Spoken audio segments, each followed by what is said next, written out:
নমস্কাৰ বন্ধুসকল, আজি গৈ আছোঁ চাংহাই ৰেষ্টুৰেণ্ট। মানে তাত ফেমিলি ৰেষ্টুৰেণ্টেই হয় এখন, বৰ ধুনীয়া। মোৰ বন্ধু এজনে এইটো নতুনকৈ মানে আপোনাৰ বনাইছে। এইটো ক'ত আছে কি কথা মই আপোনাক সবিশেষ দেখুৱাই আছোঁ। মই আহিছোঁ এইখনত আজি, সি নাই বৰ্তমান, কিন্তু বহুত বঢ়িয়া ধুনীয়া হৈছে। আহকচোন বাৰু চাওঁ এইটো কি আছে। এইটো চাওক, ইয়াত বহুত ধুনীয়া ফেমিলি লৈ আহিলে। ইয়াত প্ৰথম কথা হৈছে ইয়াত একদম ধুনীয়া এটা পৰিৱেশ, নিৰ্জন জাল এটা পৰিৱেশ আছে, ধুনীয়া পৰিৱেশ। আৰু বহুত ধুনীয়াকৈ ডেক'ৰেশ্যনটো কৰিছে, আপোনালোকে ইয়াত দেখাই পাইছে।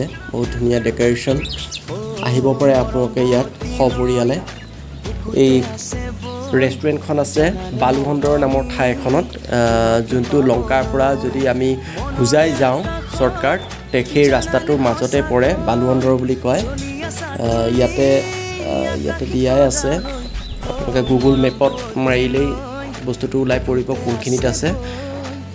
সকলোৱে আহিব বুলি আশা থাকিল।